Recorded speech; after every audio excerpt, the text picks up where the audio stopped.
Hello everyone, welcome to my channel Love for Journalism or Love for Journalism with Sonia Mani. রবিবার ঠিক রাত 9টা আর সঙ্গে তোমরা।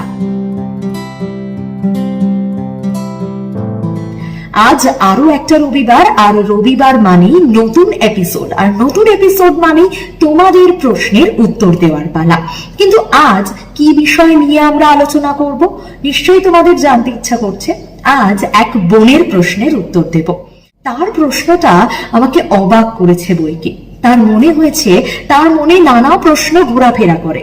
এটা কি তার ক্যারিয়ারে খারাপ প্রভাব ফেলতে পারে?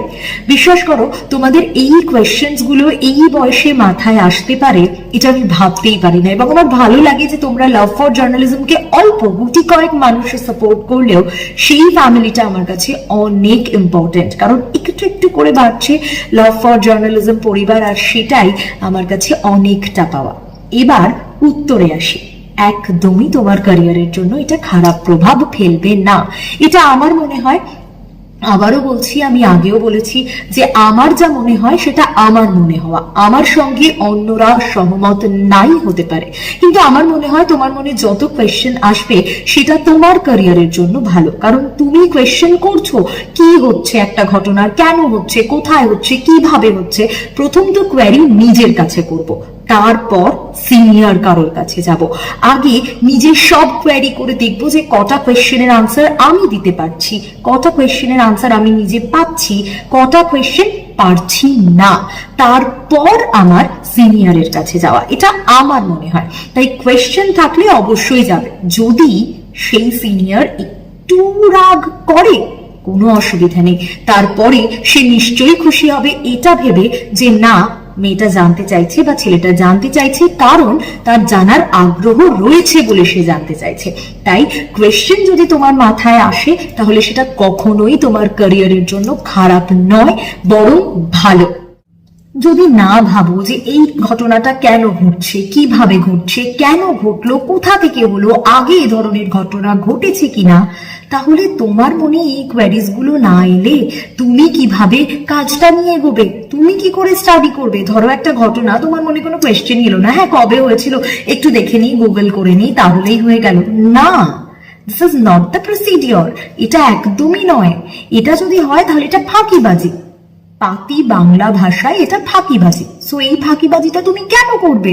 তোমার মনে কোয়েশ্চেন আসছে মানে তোমার কাজটার উপর তোমার ভালোবাসা রয়েছে, তোমার দক্ষতা বাড়বে বরং এই কোয়েশ্চেন গুলো এলে। সো অবশ্যই কোয়েশ্চেন মাথায় আসা, মনে আসা ইজ আ গুড সাইন। এটা তোমার কাজকে তুমি ভালোবাসো সেটাকেই কিন্তু ডিনোট করে। তাই মাথায় রাখতে হবে, কখনো এই ভুলভাল চিন্তা কেউ আনবে না যে আমার মাথায় এই কোয়েশ্চেন গুলো আসছে বলে কি ভুল হচ্ছে, আমি ভুল করছি। একদম নয়, তোমরা একদম ঠিক পথে চলছো এবং লাভ ফর জার্নালিজম তো তোমাদের সঙ্গে রয়েছে। তোমাদের যা টিপস অ্যান্ড ট্রিক্স দরকার তোমরা আমাকে কোয়েশ্চেন করবে, আমি অবভিয়াসলি আনসার দেব। আমার জার্নালিস্ট সোনিয়ার ফেসবুক পেজ রয়েছে, সেখানে মেসেঞ্জারে যেরকম তোমরা জিজ্ঞেস করো, ইউটিউবের কমেন্টে যেরকম জিজ্ঞেস করো, অলওয়েজ করতে থাকো, অলওয়েজ আমি আছি তোমাদের সঙ্গে। আশা করি এই উত্তরটা দিতে পেরেছি।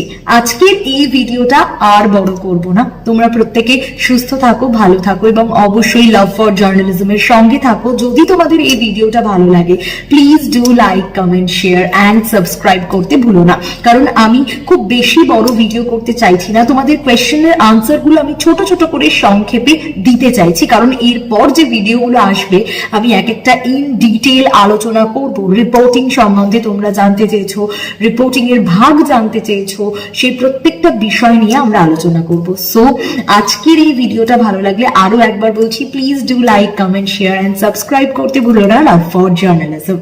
দেখা হচ্ছে তোমাদের সঙ্গে আবারও আগামী রবিবার ঠিক রাত 9টায়। সকলে সুস্থ থাকো, ভালো থাকো এবং সঙ্গে থাকো লাভ ফর জার্নালিজমের। এবং মনে রাখো, কোয়েশ্চেন মাথায় এলে সেটা ভালো, যত খুশি কোয়েশ্চেন মাথায় আসুক সেটা ক্যারিয়ারের জন্য অবশ্যই ভালো।